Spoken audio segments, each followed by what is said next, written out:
Alors salut à tous, salut YouTube et bienvenue dans ma cuisine, aujourd'hui pas dans mon garage. Alors aujourd'hui on va faire une petite vidéo de démontage du Magnurin MR88. Donc vous savez que je possède cette arme, suivant mon autorisation de catégorie B. Donc cette arme, je vous l'ai présentée il y a un petit moment de ça. Alors j'ai plusieurs armes, je tire pas, je suis pas un tireur acharné. Donc depuis que je tire avec cette arme, j'ai tiré à peu près 700 cartouches. Donc il est temps de, je pense, de démonter cette arme et de la nettoyer intérieurement. Ça ne se fait pas systématiquement, hein, à part les acharnés du nettoyage qui vont démonter leur flingue à chaque fois. Bon, je vois pas trop l'intérêt. Moi là j'ai tiré voilà, à peu près 700 balles. Donc je vais la démonter. Et je vais la démonter pour quelle raison? Alors tout simplement parce que dernièrement, j'ai changé mon type de munition. Alors je tirais des 357 occasionnellement, puisque je ne peux pas les tirer au RCM à Marseille, hein, c'est interdit. Je tirais jusqu'à présent du 38 spécial en balle. Et là je suis passé, j'ai voulu essayer, je suis passé au White Cutter. Alors très honnêtement, c'est une très bonne munition. Donc on est ici sur des munitions Gecko. Voilà, c'est une très bonne munition au niveau, pour ceux qui ne connaissent pas, voilà ce que c'est le White Cutter. C'est-à-dire il n'y a pas d'ogive, c'est une pièce en plomb qui est plate, qui se trouve là. Alors l'avantage du White Cutter, c'est une munition qui est relativement précise, et ensuite elle fait des trous parfaitement ronds dans la cible. C'est bien. Maintenant le problème de cette munition, c'est que ça fait 2 accidents de tir que je rencontre avec le Magnurin. Alors j'ai pas testé sur d'autres armes bien sûr, hein, puisque bon, je ne possède que le Magnurin en calibre 357 Magnum. Ceux qui le savent, les 357 Magnum peuvent également tirer du 38 spécial. Inversement, les revolvers en 38 spécial ne peuvent pas forcément tirer du 357. Faites attention le jour où vous achetez une arme. Donc le problème que j'ai rencontré, alors vérification de l'arme. Il n'y a pas de munitions engagées, voilà, pas de souci. Alors, lorsque je suis arrivé à peu près à la 40e balle, pour une raison que j'ignore, je commençais à avoir du mal à armer le chien. Et sur un tir en double action, où déjà la détente est relativement dure sur le Magnurin, mais bon, ça fait partie du jeu, donc sur un tir en double action, le barillet était carrément bloqué. Alors je me suis inquiété, j'ai dit merde, j'ai dit l'arme à l'intérieur du mécanisme, il doit y avoir un souci. Bon, j'ai ouvert le barillet et puis en vérifiant, il est tombé un petit copeau de métal. Alors ce copeau de métal, si la caméra arrive à le faire, ici on voit que le canon, comme beaucoup de revolvers, dépasse et on voit encore le filetage qui se trouve à l'extérieur, c'est-à-dire que le canon est vissé sur la carcasse. Ok ? Je ne sais pas, voilà, si le caméscope arrive à faire la mise au point, voilà. Donc le canon est vissé sur la carcasse, et à un moment donné, je me suis dit, putain merde, avec la température, ça doit être le filet, parce qu'on voit encore les filets ici, ce qui arrive fréquemment, le filet se sectionne et tombe, donc un morceau du filet, du filetage, un morceau du filetage qui s'appelle le filet tombe, et va bloquer le mécanisme. Et puis, ce morceau, je l'ai trouvé. Et puis une fois qu'il est parti, le revolver s'est remis à marcher normalement, à tirer normalement. Et puis deuxième session de tir, avec toujours les Gecko. Deuxième session de tir, même problème, arrivé à la 49e balle. Sur 50, à la 49e problème. Et puis là, je regarde bien, et puis ici, donc à l'entrée du canon, sur cette partie-là, j'ai trouvé un morceau de copeaux de métal. Donc c'est ce copeau de métal qui empêchait le barillet de tourner. À partir du moment où lorsque vous armez, le barillet ne peut pas tourner, donc vous ne pouvez pas armer, vous ne pouvez pas tirer, et puis si vous voulez tirer en double action, vous forcez, et ça part pas. Voilà. Ce qui peut être assez dangereux quoi, hein, sur un tir en double action. Donc le problème, tout simplement, vient de la munition. Alors, cette munition qui est en fait ici Donc ça n'est pas du métal, ça n'est pas de l'acier, ça n'est pas de l'alu. C'est, je pense, un alliage de plomb. Je n'en ai pas démonté une pour voir exactement ce que c'est. C'est un alliage de plomb. Et cet alliage de plomb, a priori, fait un dépôt à l'entrée du canon. Alors pour ceux qui ne savent pas comment fonctionne un revolver, alors c'est simple. Vous avez la munition qui est engagée ici dans le barillet. Là, vous avez le canon. C'est-à-dire que la munition, dans un revolver, en aucun cas, elle n'est pas engagée directement dans le canon, comme un pistolet semi-automatique, où la balle rentre dans la chambre. Là, la balle reste dans le barillet. C'est-à-dire que si on regarde bien l'arme, on voit le jour, presque, entre le barillet et l'entrée du canon. Donc c'est à cet endroit-là que cette balle laisse un dépôt. Alors, est-ce que c'est la munition Gecko qui laisse le dépôt, ou est-ce qu'une autre marque de munitions ne poserait aucun problème? J'en sais rien. Je ne vais pas essayer toutes les marques, donc ma décision est prise. Je vais tout simplement revenir au 38 spécial. Voilà, c'est-à-dire de la balle classique en 38 spécial, pour deux raisons. D'abord parce que sur cette munition-là, il n'y a pas le recul d'une balle en 38 spécial, ce qui est quand même un petit peu plaisant lorsqu'on tire sur une arme en gros calibre. Alors, il y a plus de recul sur le 357, bien évidemment, mais déjà en 38 spécial, on aimerait bien en avoir, et là, on n'en a pas. On dirait qu'on tire même moins que du 9 mm. Bon, donc ça, déjà, c'est pour cette raison-là. Et ensuite, ce fameux dépôt qui ne me plaît pas. Donc, pour éviter ce genre de problème que je n'avais pas auparavant, je vais tout simplement ne plus racheter ce type de munitions. Alors ça, c'est mon avis personnel. Hein, je ne vous demande pas à vous d'acheter ou de ne pas acheter, vous faites ce que vous voulez. Moi, je vous dis simplement le problème que je rencontre ici, parce qu'on voit quand même que l'ajustement entre le barillet et l'entrée du canon, il n'y a pas 5 cm, quoi, hein, donc c'est vraiment très très précis. Donc le moindre dépôt qui se fait ici à l'entrée du canon, eh bien, tout simplement, ça empêche le barillet de tourner. Voilà, donc ça c'était une petite aparté sur les munitions en wet cutter. Hein, voilà, donc pour ma part, j'ai pas fait l'erreur que j'ai fait la première année en tant que tireur, parce que bon, moi je n'ai pas usé toutes les munitions que j'ai utilisées. J'ai même encore des munitions que j'ai achetées la première année, donc vous voyez, pour vous dire un petit peu que je ne suis pas un tireur acharné non plus. Je tire assez souvent, mais pour me faire plaisir, voilà. Après j'ai d'autres passions, vous savez. Donc ces munitions-là, j'en ai acheté que 10 boîtes. C'est-à-dire que j'ai pas fait voilà, l'erreur d'en acheter 1000, ou maintenant je crois qu'on a droit à 2000 munitions, donc j'aurais pu en acheter 2000. Donc j'ai pas fait cette erreur-là, j'ai dit je vais d'abord essayer, voir si ça me plaît, et si ça me plaît je reprends, si ça me plaît pas j'arrête, et bien voilà, ça me plaît pas donc j'arrête. Et je repasserai à des munitions standards. Voilà les amis, donc ça c'était la petite aparté. Maintenant on va passer au démontage de cette arme, donc je ne l'ai jamais fait. Il n'y a pas trop de tutos sur YouTube en ce qui concerne le démontage et le remontage du MR88. Je ne sais pas pourquoi. Donc je vais, moi, pour la première fois, démonter ce revolver en fonction des infos que j'ai pu trouver. Donc ça risque de pinailler un petit peu, désolé, mais bon, on va essayer de faire le mieux possible. Allez, c'est parti. Alors voilà. Donc pour démonter ce manurin, il va vous falloir 3 tournevis.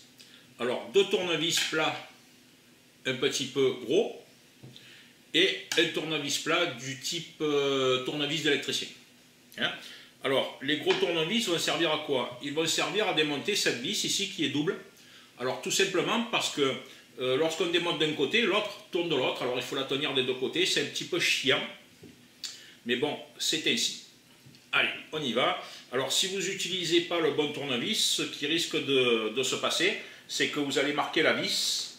Et une fois que vous aurez marqué la vis, eh ben, ça ne sera pas bien, ça va accrocher les mains, ça va être dégueulasse. Donc voilà. Alors, voilà, il faut bien appuyer.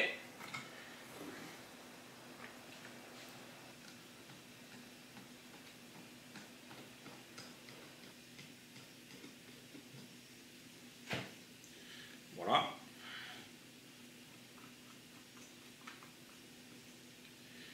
Ici, vous retirez donc la demi-crosse. On met de côté. Et là, voilà. Alors, moi, c'est une arme que j'ai achetée neuve. Donc, a priori, certains l'ont perdue. mais vous avez ici, à l'intérieur de cette goupille, une deuxième goupille. Hop, là voilà. Elle se trouve ici. Alors, c'est une petite tige métallique. Hein. Vous allez voir son utilité. Alors, cette goupille, elle sert à quoi? Elle sert tout simplement à bloquer ce ressort pour pouvoir le retirer. Alors, si vous n'avez pas cette goupille parce que vous avez acheté, mettons, une arme d'occasion, ben, à ce moment-là, vous pouvez vous en fabriquer une avec un morceau de baguette de soudure, un clou, n'importe quoi fera l'affaire du moment que ça rentre dans le clou. Alors, ici, la première chose qu'on va faire, c'est démonter le barillet.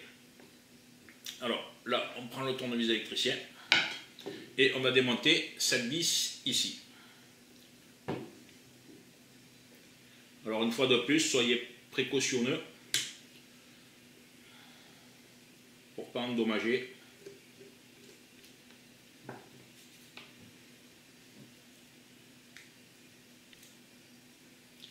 Donc voilà, et là on retire le barillet. Alors moi personnellement, je range tout ce que je démonte pour essayer de ne pas me tromper, parce que bon, démonter une arme, ça a l'air anodin, mais ça peut s'avérer relativement compliqué à un moment donné. Alors ici, on arme le chien. Alors il faut appuyer, pardon. Alors théoriquement, on le fait avec cette goupille, hein, on appuie sur l'axe central, ce qui va permettre, voilà, d'armer le chien.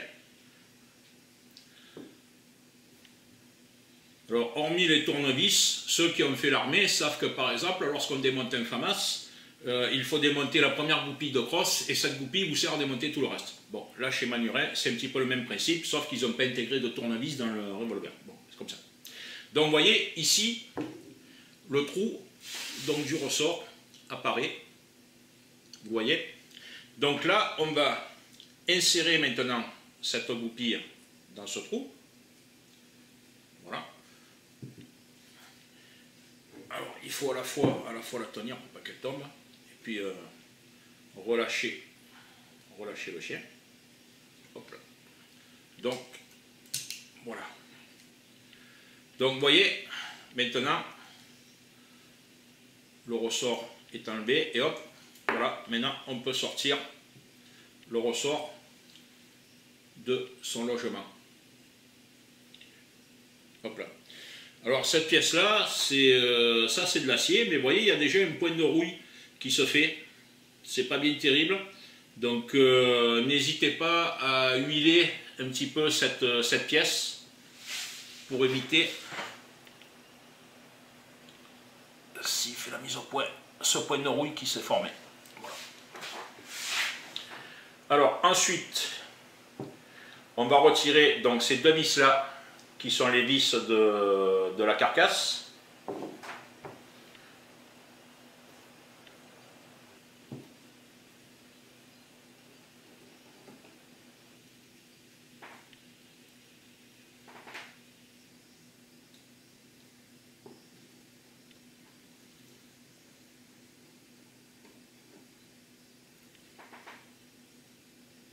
Voilà.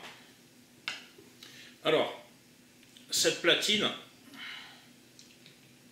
on peut la retirer par ici, avec le doigt. Alors, évitez de faire aigre avec le tournevis ici, entre la queue de détente et la platine, ou ici, entre le chien et la platine, avec un tournevis, tout simplement parce que vous allez marquer la platine.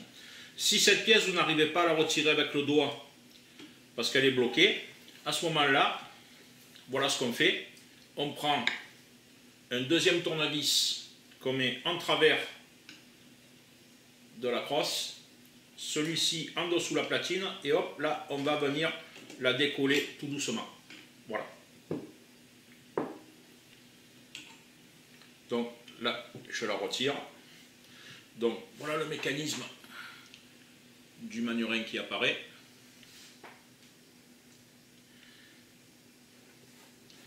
Alors, je l'ai eu huilé, donc voilà. Alors ici, on va à nouveau Alors là, maintenant, on ne peut plus utiliser la goupille, c'est ça qui est un petit peu bête. Donc on va ici armer le chien dans une position intermédiaire.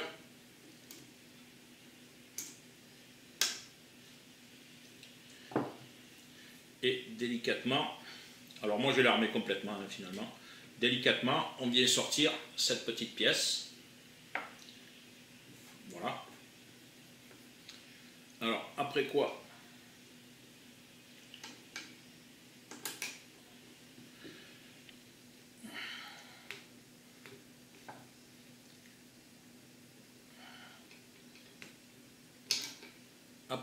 on vient retirer donc l'axe qui maintient le chien en place, que l'on retire également. Voilà. Après,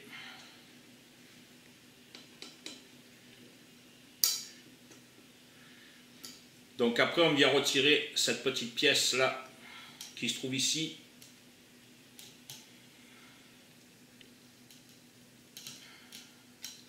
Alors, il y a un petit ressort qui la tient, mais comme c'est bien gras,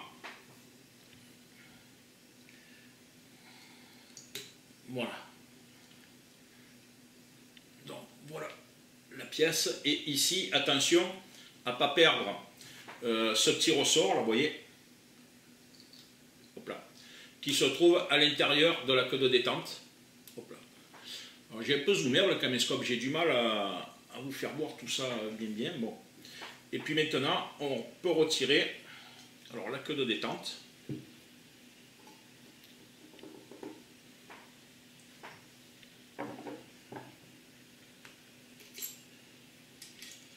Là, on retire également cette pièce-là.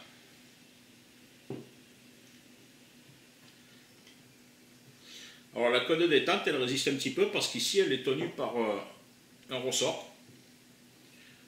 Donc ça semble un petit peu, voilà, pénible à retirer, mais ça sort. Voilà. C'est grand. Alors attention parce que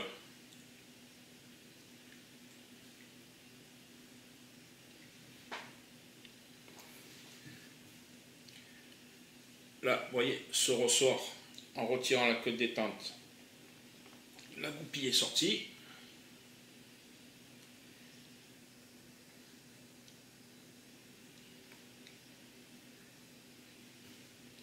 Voilà.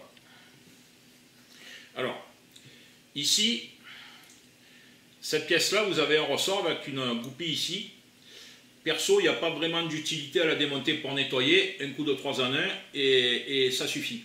Donc là, vous voyez le ressort. Après, pour remettre cette pièce en place, il faut appuyer. Mais comme c'est gras et ça glisse, voilà, j'ai un peu de mal. Et remettre cette goupille en place. Voilà.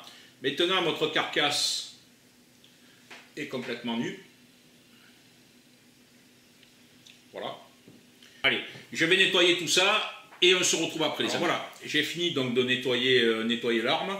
J'ai dégraissé, donc j'ai nettoyé toutes les pièces avec du 3 en 1 pour les dégraisser.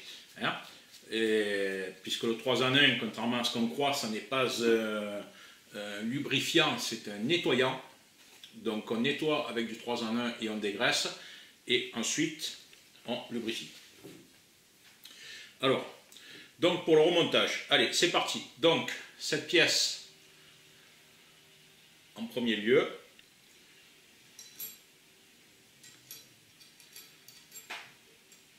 comme est là. Ensuite, donc il y a la queue de détente.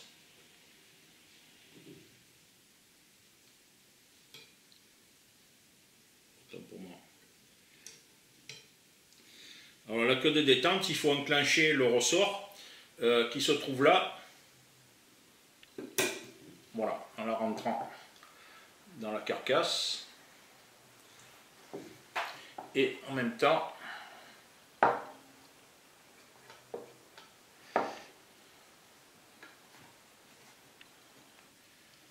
Alors ça, c'est une partie un petit peu chiante du remontage.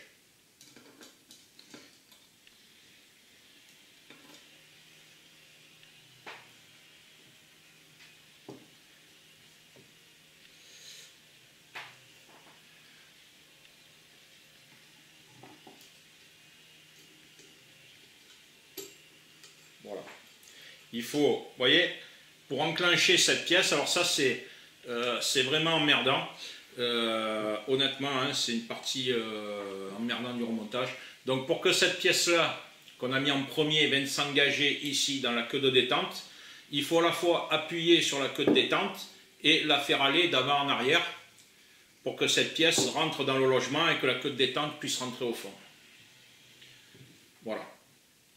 Ensuite, on vient placer la pièce de barillet.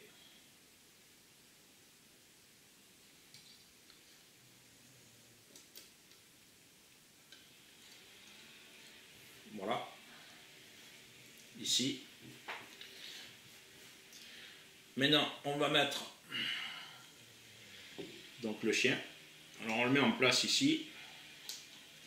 Puis là, c'est pareil. Donc il faut remettre l'axe. Et pour remettre l'axe et tomber en face du trou, donc il faut bouger la queue de détente, voilà, et appuyer sur l'axe.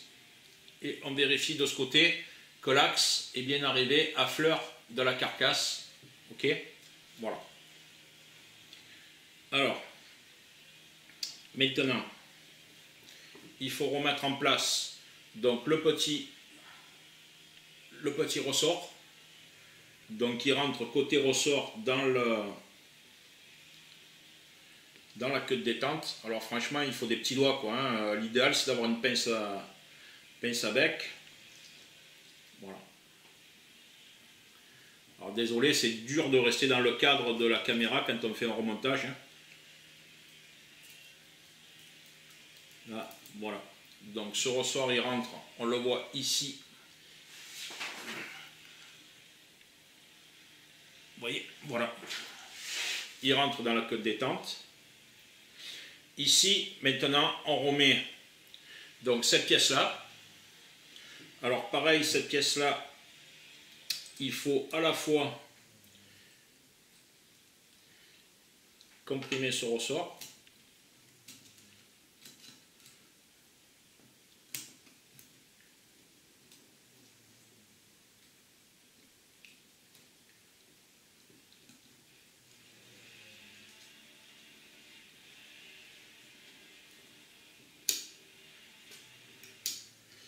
Voilà. Alors malgré que ce soit dégraissé, il y a toujours de l'huile, quoi, hein, donc c'est...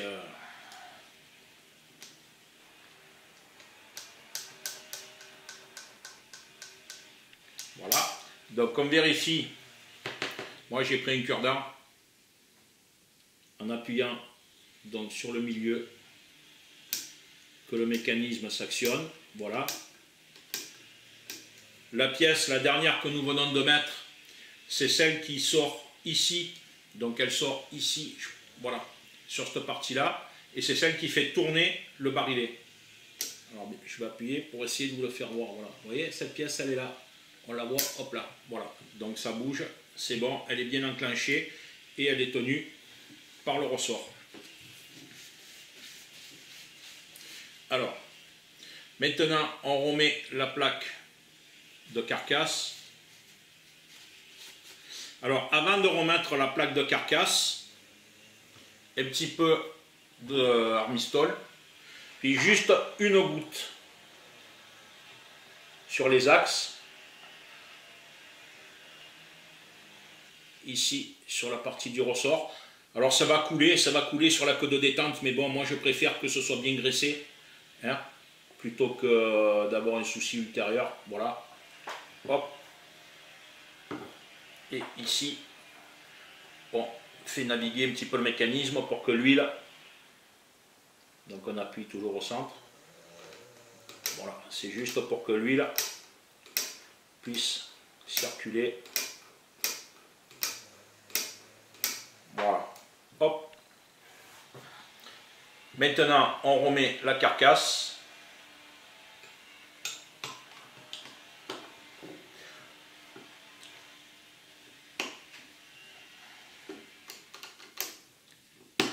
Voilà. Alors ne tapez pas dessus, hein, c'est pas une bonne idée. Honnêtement, elle force un petit peu pour rentrer. Je ne sais pas pourquoi, mais ça force. Donc si ça force, c'est que c'est normal et il ne faut pas taper dessus comme un bonnet, ça ne sert à rien. Tout ce que vous allez faire, c'est abîmer votre arme et lui faire des marques. Donc ici, on remet les deux vis donc de la carcasse.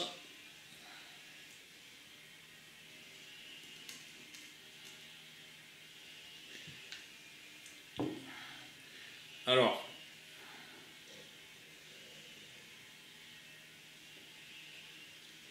ici, vous faites un serrage très léger, presque pas serré, pas bloqué. Ensuite, vous serrez la deuxième. Un petit peu plus fort. Vous resserrez la première, un petit peu plus fort. Voilà. Et maintenant, vous revenez sur la première.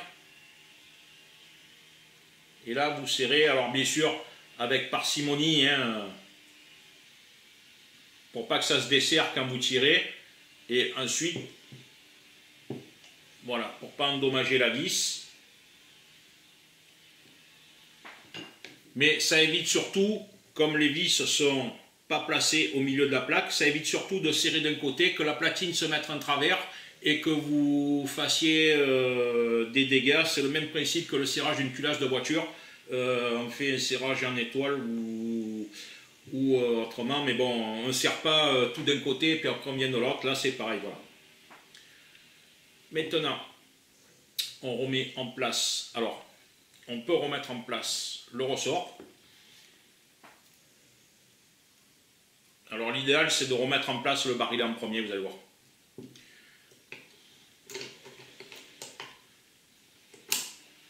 Voilà. Ici, on vient remettre la vis de barillet.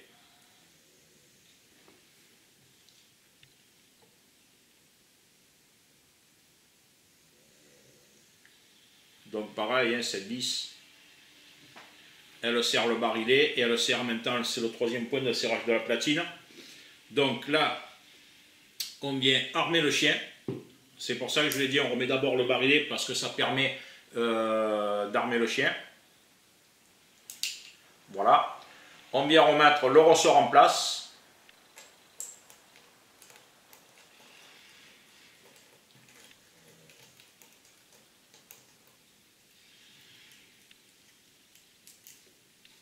Pardon, j'ai dit une bêtise. On remet d'abord le ressort en place.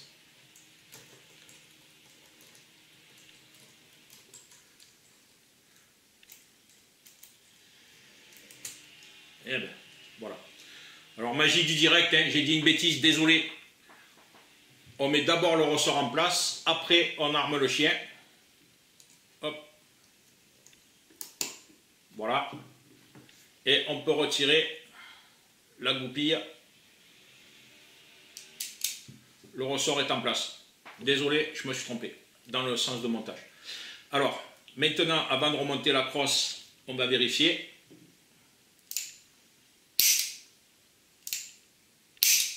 Voilà. Donc, tout fonctionne parfaitement.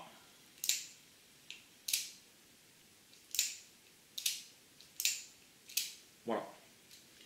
Donc, on voit de l'huile qui coule ici sur la queue de détente. Bon. Ben écoutez, il en coulera autant qu'il en coulera, c'est pas grave. Vaut mieux qu'il y ait trop d'huile que pas assez. Voilà. Maintenant, on remonte la crosse.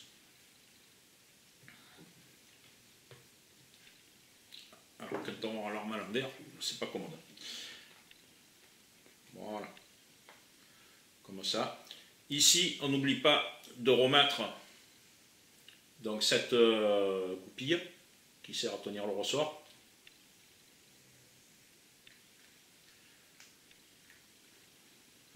Donc si vous faites, si vous l'avez perdu et que vous faites un clou à la place ou quoi, coupez-le à la bonne longueur, comme ça vous pouvez le mettre dans l'arme et ça vous évite à chaque fois d'aller en chercher un, quoi. Voilà. Et ici, donc nos deux tournevis.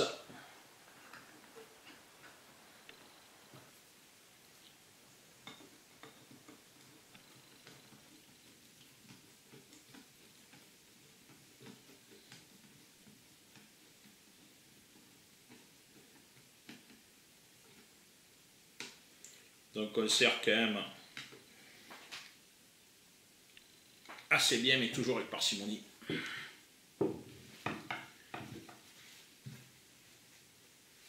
Voilà, donc la vis, vous voyez, malgré tout, elle est légèrement marquée, mais elle n'est pas agressive pour la main. Donc voilà. Hop. Voilà les amis, le remontage du MR88. Donc voilà les amis, vous avez vu le démontage et le remontage du Manurin MR88. Donc une très bonne arme. Je ne suis pas le spécialiste du démontage et du remontage en armes. Maintenant voilà ma méthode. Si vous avez des questions, n'hésitez pas à me les poser. Hein, voilà, il n'y a plus qu'à. Bonne journée à tous, merci.